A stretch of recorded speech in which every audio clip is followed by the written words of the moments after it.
На их футболках имена любимых спортсменов. Именно их технику и тактику игры они пытаются повторить. Так, не заходя на атаку, юные футболисты изучают сильные и слабые стороны соперника. Вторая минута первого тайма, и магасские спортсмены подбираются к воротам противника.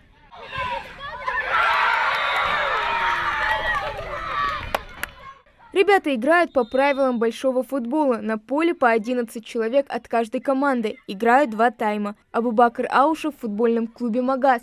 Мальчик настроен лишь на победу и уверенно идет к этому. У нас очень сильная команда. Мы настроены на победу. Было сегодня тяжело играть или вы только начали?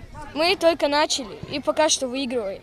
Играли ребята с футбольным клубом «Спартак». Несмотря на результаты, спортсмены не расстраиваются. Дальше больше. Сейчас мы проиграли 3-2. Не забил пенальти. Обидно. Но ничего, мы победим все равно в следующий раз. Мы победим в следующий раз. И еще шансы не потеряны. До конца будем до конца стоять. Понравилось очень, но самое сложное было пройти их защиту и забить гол.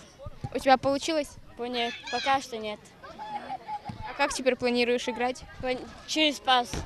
Здоровое поколение – будущее нации, поэтому ребята свое свободное время предпочитают тратить на поле или на площадках. Зрелищной игрой здесь не обделяют фанатов. Играют красиво и четко. Группа поддержки дает о себе знать.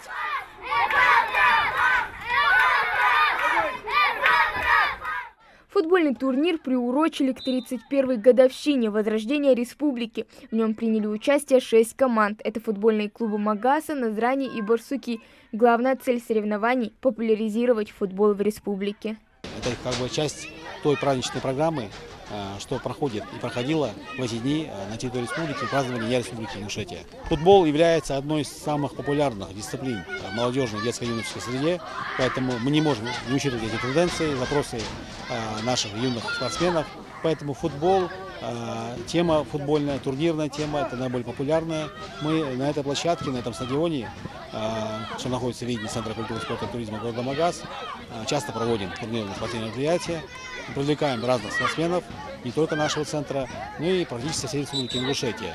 По итогам соревнования победители будут награждены кубками, медалями и грамотами. Сегодняшний турнир своего рода работа над ошибками, которая позволит юным футболистам улучшить стратегию и тактику игры.